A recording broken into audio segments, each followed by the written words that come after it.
Is deeper learning the answer to the challenges and opportunities of this new age of AI?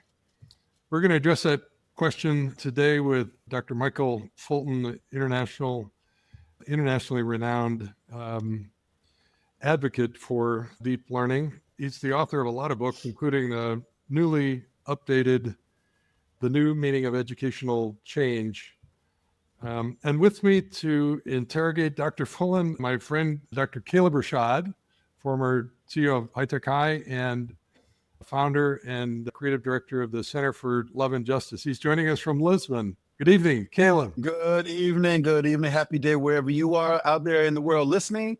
We are so excited to have Dr. Fullan with us to be able to ask questions and generate maybe lots of entry points for dialogue wherever you might be in this conversation. So thank you for inviting me to be in this space with you, the great Vander Ark, to be able to have a conversation with. I know you had an exciting day in Lisbon.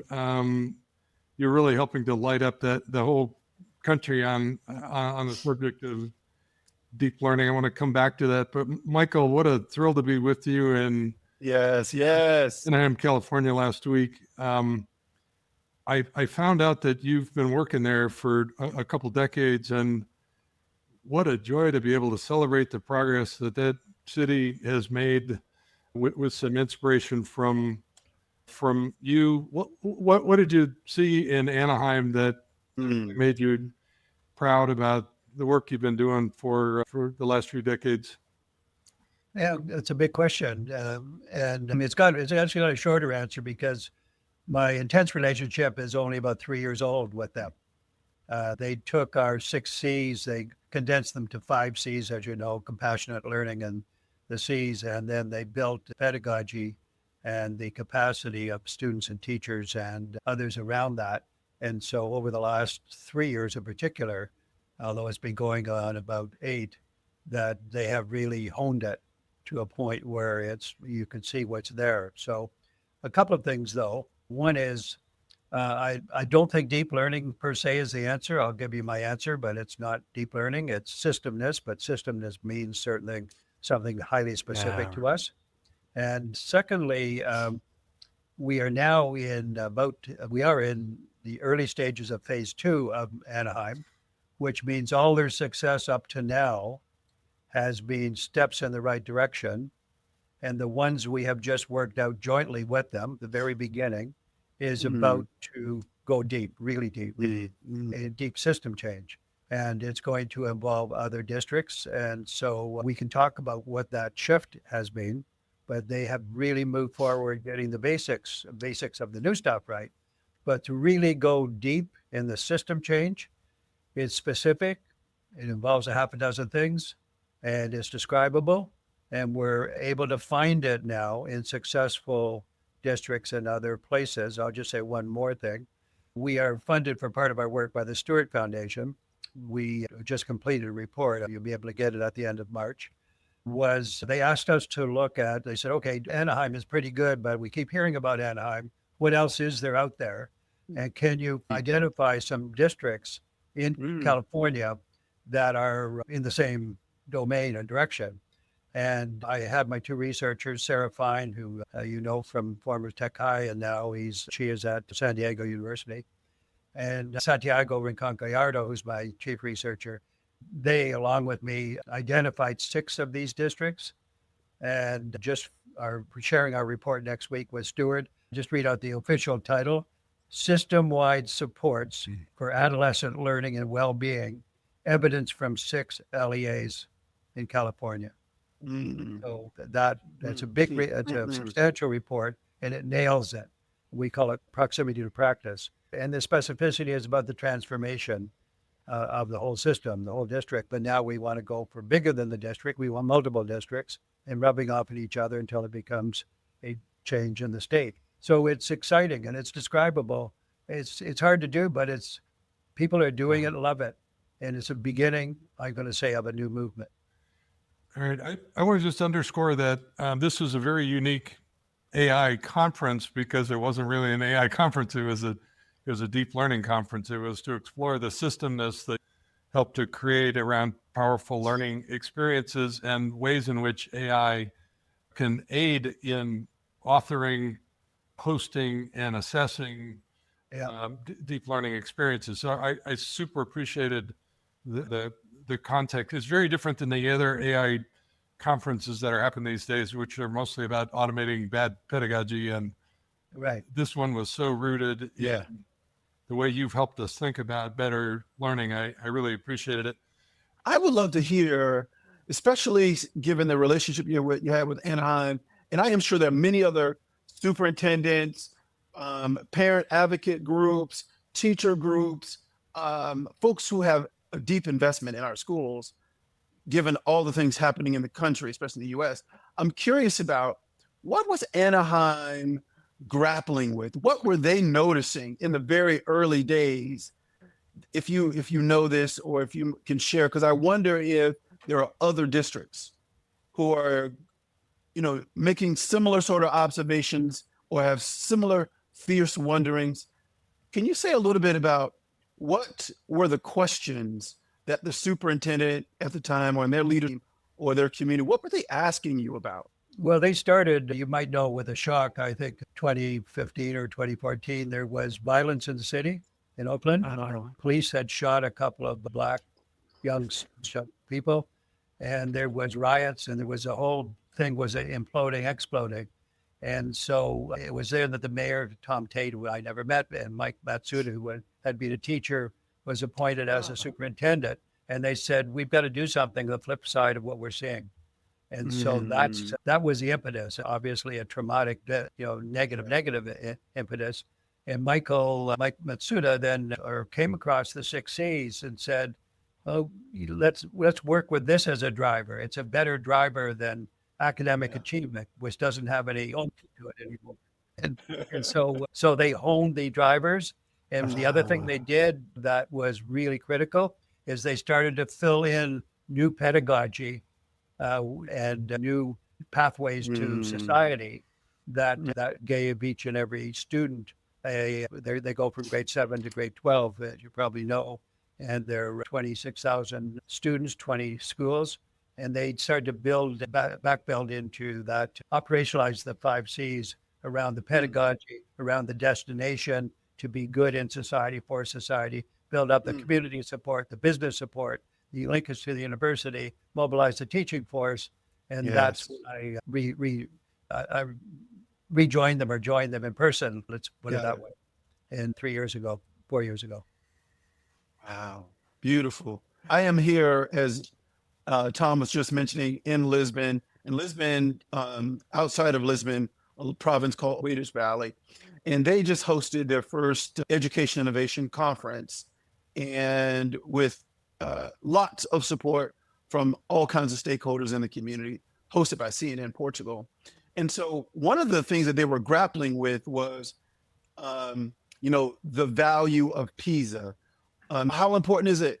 So I'm just curious, in Anaheim, how do they grapple with those realities of external quantitative hard measures and these sort of softer, more difficult to measure metrics? Good question. And let me step back into my book, The New Meaning of Educational Change, 6th edition. The first 5 chapters, I reviewed my previous 5 editions, not in a boring mechanical way, but like what's going on here. And it goes from 1965 to 2004. And it concludes this, that 100% of system change in all the countries that I can find, Australia, you go to England, UK, the US, on and on, there is no system success whatsoever over that 40-year period, 0 system success. And the reason, I'll get to your question in a second, the reason is that it came from the top in various forms, and top-down change was my conclusion, can never work. A, because the top doesn't know what it's doing. They're not close enough to the problems. B, because they come and they go, so they never learn anything. There's new top every 4, 5, 6, 8 years. And 3, or less, the complexity of learning got compounded, what we want from our school system. and therefore they couldn't, even if they were committed, could never figure that out from the top. So as you know, some of you from my book, I flipped it around. I said, the driver here has to be bottom, middle, up. That's the driver, not top, middle, down. Yes, come. You have to build the capacity of the bottom, which is the unit is the student, the teacher, the principal, the parent, the community. That's the primary unit. And then if the district's good, as Anaheim is, they can partner in that and move it forward. And that, if the district's not good, sort of leave them out there. So I ended up saying, build the bottom, strengthen the middle, and intrigue the top. So I use that playfully, which is to top, you don't know what you're doing, so stay out of the way. And then, we play with that. The day that PISA started was the day almost that the system declined and declined and declined. And we go in deeper into this. Hazy Solberg, you would probably know, Swedish guy, works in Melbourne now. He has written some good books on comparing things, but basically one of his findings is that the PISA scores are wrong because they measure academic achievement, and academic achievement is not an intrinsic motivator. He found that. He also found, and this is shocking, I think, is that PISA got more and more of a questionable reputation for being the strategy, to the point where the recent research shows in different countries that the percentage of students who are taking PISA do not take it seriously. They do not think it's high percentages, like 30%, 60%. And so they write the test, it doesn't matter to them. They're not even taking it seriously. So it's the wrong measure, and it's not even getting at the stuff that's needed to. Now, back to your question, what Mike and company at Anaheim recognized that. They built the 5 C's. They said, that's the motivator, that's the North Star, and we've got to fill it in with pedagogy and development. And we pay attention to the academics, let's say literacy, numeracy, and you may know the results now. The results show that they do better on numeracy and literacy than other adjacent districts that are better off financially. They do better, but they don't exactly hide the scores, but they say, okay, here, you want our scores? Here, take a look.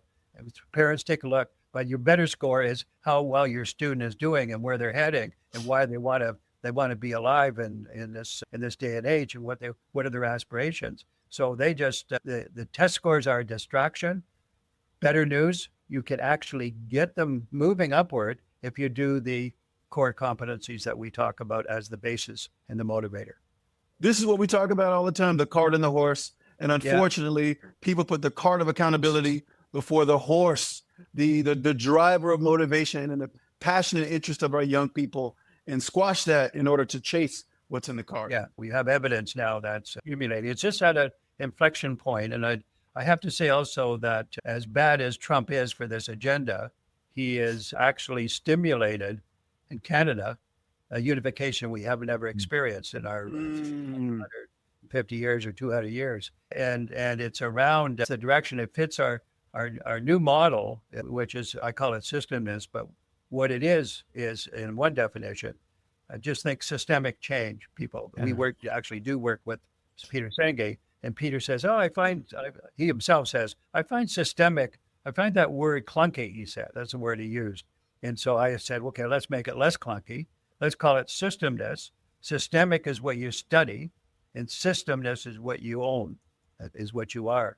So what we are doing is giving students and teachers and administrators the skills so that they can talk to each other, to me and to anybody else, about what system this is, which is, this is what I feel about the level of system I'm in. I'm at the school level as a student. This is how I feel about my level.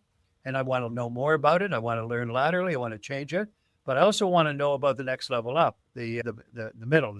What about what's the district doing anyway? So what about policy? What about society? This side's going to the pits.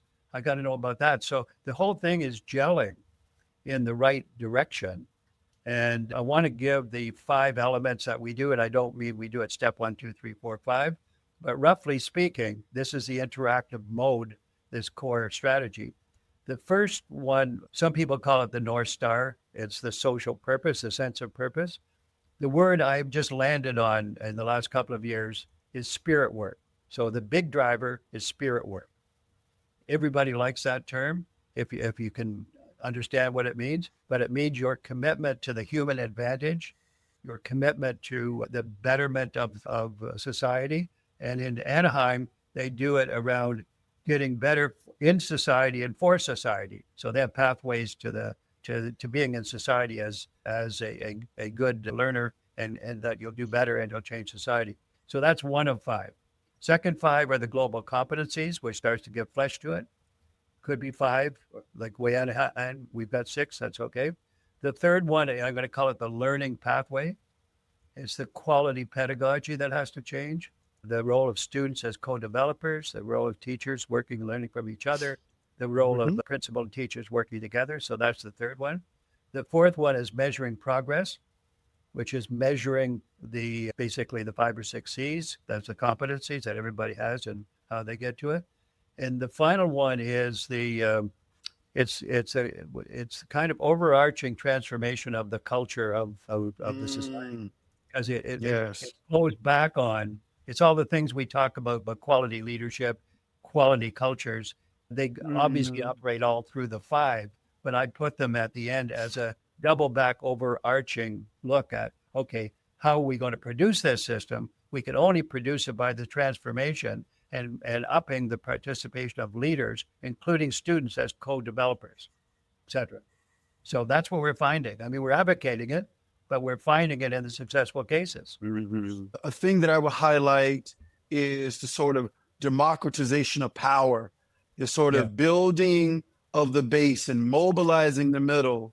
Like that speaks deeply to me in that sort of Highlander-esque, like grassroots movement work, in the same way that it sounds like folks in Canada are galvanized as a sort of outcropping of what's happening here in the U.S. Here in the U.S., especially in Black and Brown communities, are trying to like attend to that agency to force the systemness, because for so long we've been like in these positions where we didn't have voice in like what happens to our young people. I'd like to just also add AI while we're talking about it, because it's obviously coming up right and left. The take on AI, it's actually very kind of not so straightforward, I guess I want to say like that. Some of it is, which we know what the drivers are. The drivers are that North Star and the pedagogy, and the accelerators could be technology like AI. So that's one relationship. But it's so powerful and so ubiquitous, and people sort of grasp at the big straw of AI, that they don't get the causal direction very well. And one could almost say, if you don't know what you're doing by way of culture and pedagogy, don't go for AI. You could almost say that. But all of the successful ones we're talking about are using AI as a powerful lever. And I'm going to talk about a couple of new things here that aren't even fleshed out as much in the book. That the one is, what does it mean for technology to be an accelerator when it's all around you and developing at its own pace? And some of the original inventors, like Jeff Hinton, who's from Toronto, created large language models, et cetera, over the periods. They are saying, we're worried about AI. Our best advice is, if you don't know what you're doing by way of learning, stay away from AI until you do know more about learning. And that's kind of how they talk. And I want to introduce a couple of really newish things here that rattle the cage, I'm going to say. That there's a book, you may know it just came out recently, called The Technological Republic. You know that book? It's sit here as beside me. It's by Alexander Karp and Nicholas Miska. And Technological Republic is its analysis. It so fits the day, and it's so complex. But basically, the analysis is that the way in which technology has been developed, taking through Silicon Valley, has produced a amoral phenomenon. Amoral, without morals. That's what it is. Karp's analysis is that all of this technology was developed in Silicon Valley, and what it amounted to was a big pile of greed and innovation without a purpose, without an operational purpose. And the reapers of it were the guys, mostly guys that produced it. They said the alternative is it should be driven by a social purpose, not by the speed of technology. And this is really, really gets very complicated. But I'm going to say in our first foundation, which is spirit work, good in society, good for society, is the moral purpose driver, is the fundamental driver that technology has ignored or left aside. Instead, it's like the atomic bomb, produce the best possible bomb, and then let policymakers worry about how to use it. Well, policymakers, you can see how they are using it in the US right now, how they're using technology. They're using it for nefarious purposes because that's what they happen to like right now. So I'm saying that so we are now about to take seriously. We've already learned bottom up, middle, top is a better way of thinking about it. Now we know, what if we looked at the ultimate driver to be the spirit of humankind and what it represents and how students and teachers interface with that? What if you try to transform the system to be that good? Oh yeah. Look, let me tell you something. You speaking my language. I love that work you did around spirit work and the science of collaboration. It reminds me a little bit of Margaret Wheatley's work around the spirit warrior. Can you just like give a little cliff note? Like, what is constitutive of that spirit work? How would you describe elements for folks? Well, Margaret Wheatley wrote the preface to that book. I wrote it with Mark Edwards, who was a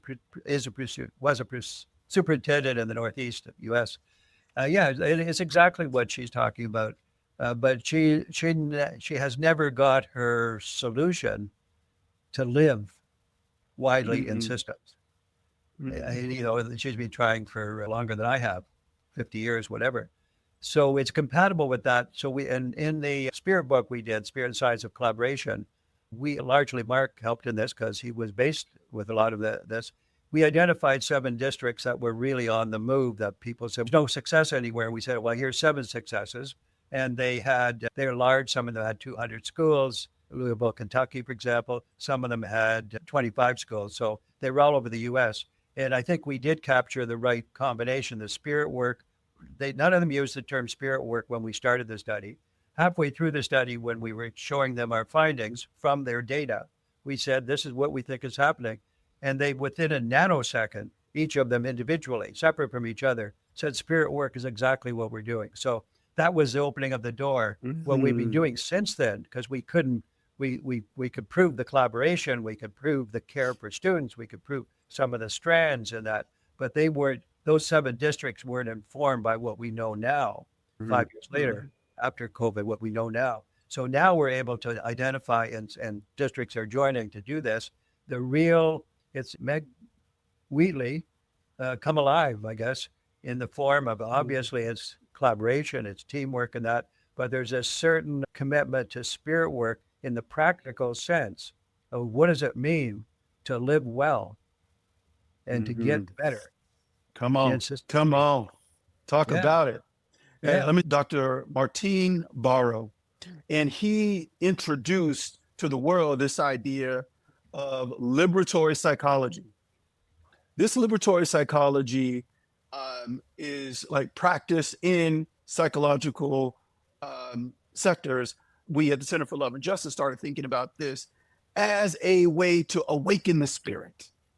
And so we think about this in like through these lenses of like identity, belonging, relationship to place, the quality of the dialogue in your reflection, your sense of democratization, your willingness to share power with other folk. And in service of that, we like awaken this spirit that might lay latent otherwise. And so his work, not psychology, but liberatory pedagogy, as a way to wake up, to rouse the spirit. So all this resonates with me, and I love the idea of thinking about how to actually bring it to life through praxis, through dialogue, and action with some intention. Yeah, some of this stuff has been around, as you said, in snippets here and there, like the one you gave, but it never caught on because it sounded like you had to join a cult of this or that nature. I'm talking about, so we've normalized it, I guess I want to say it that way. This is the work we're doing in the spirit work and the other elements of it, is the most natural thing that I'm going to say anybody from age 4 to 18 could tell you what it could describe it. When I say system, these kids can describe it because they feel the negativity of it that's missing, and they feel the empowerment and the rise when it's there. So we're trying to normalize what the cult people have started, but didn't go further enough because it could be mainstream. We really think 100%. Canada's best contribution to the U.S. now would be to lead the way to make this mainstream. And if I could like tie these two things together, Tom's question at the very beginning, is deep learning let's call it an answer to AI? Yeah. And if we're talking about this kind of deep learning, that is about the awakening of the spirit in the course of doing this work, it might be at least a part of the pantheon of possibilities. Yeah, I think so. And I like Ethan Malik, wrote the book with the 4 guidelines he's a heavy user of AI, and I probably won't remember all 4, but they're really useful. The 4th one is assume that the AI you're using now is the worst example of AI you've ever seen. Oh, in other words, it's a heard baby. this, yes. Yeah, it's a baby. And then he said, always invite AI to the table, try to humanize AI. And there's still some mystery going on in the book. I just read Nicholas Carr, Carr, who's wrote some really good books earlier on technology that he said technology is separating humans from machines and stuff like that. In this one, which is called something like Super Bloom. I think that's the name of it, Super Bloom. And he says technology does this. This new stuff is separating humans out of the picture too much. But then he starts to look at some of the more surprising interactions with AI. And he said something mysterious is going on, that AI is connecting things that because of the nature of it, it's not predictable, but it comes out as something that's worth thinking about.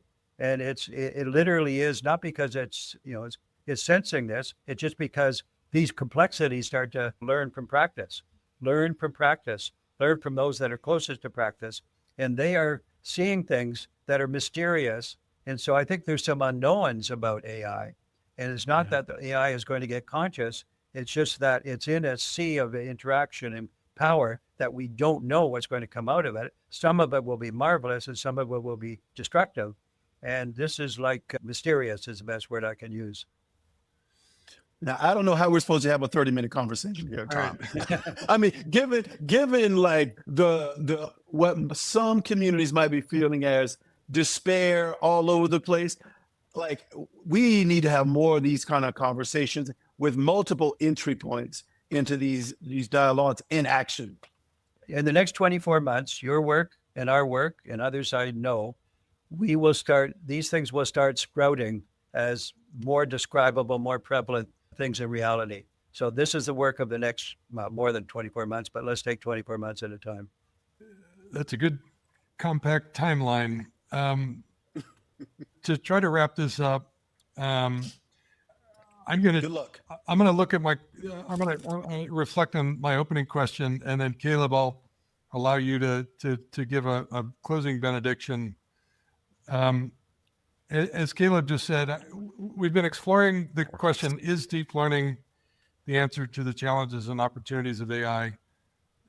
I came into this discussion, as I usually do, pretty fixated on deep learning as a set of learner experiences, powerful learner experiences. So discrete, project-based experiences, sometimes strung together into something useful. And in this dialogue, both of you have helped elevate me to the system level to see Systemness as the solution, not just a series of cool experiences. And so, Dr. Fullan, I appreciate your answer immediately at the outset was deep learning in Systemness, one around a moral purpose, one with thoughtful pedagogy, useful measures, and grounded in a deep culture. So I love that answer. I think Mhm. that's the best answer that we have to the path forward. But Dr. Rashad, give us a closing benediction on this question, or did we just describe the path forward? I think when we're talking about this question, about the way you frame this question, I think, yes, systemness can help support us in some ways. And there's this permeable sort of membrane, that which is beyond what we can see visibly, that is about our shared humanity, our shared connection, our sense of shared identity and purpose and relationship to each other, that moves in and out of systems, and that is sacred and righteous for us to cultivate. And if AI and if the deluge of technologies create the sort of atomization from the deepest parts of yourself and from others and from the planet, then maybe, part of our response here, I mean, we got several conversations we need to have, but it is about systemness, yes, and something beyond systemness. What would you say, Dr. Fullan? I think it's a great comment, and I have one kind of, I guess I'll say, constructive response, because what you're saying is it's mysterious and you can't get at it very, very readily. I think I'd take another more accessible concept. I wrote a book about it, and the book was 2019. It's called Nuance. A lot of the things that we're talking about that are there, the best leaders are the ones that pick up the nuances. I had a whole list of them in the book that case studies on. So I think we can be more proactive by taking nuance seriously and trying to pull those meanings that are just below the surface without getting into spirit land that we can never find our way in or out of. So think nuance, think deeper that way.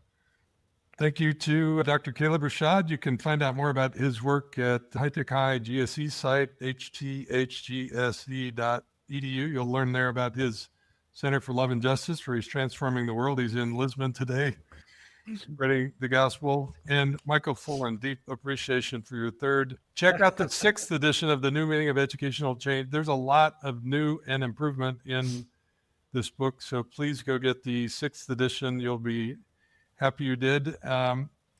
Thanks to our producer, Mason Pasha, the whole Getting Smart team for making this possible. And until next time, keep learning, keep leading, keep innovating for love and justice.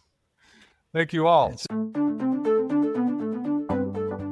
Thanks for tuning in to the Getting Smart podcast today. We want this podcast to be actionable, insightful, and a great way to learn about what's next in learning. In order to stay on the cutting edge, we need people in the field to tell us what they're hearing, what they're wanting, and what they're needing to learn more about.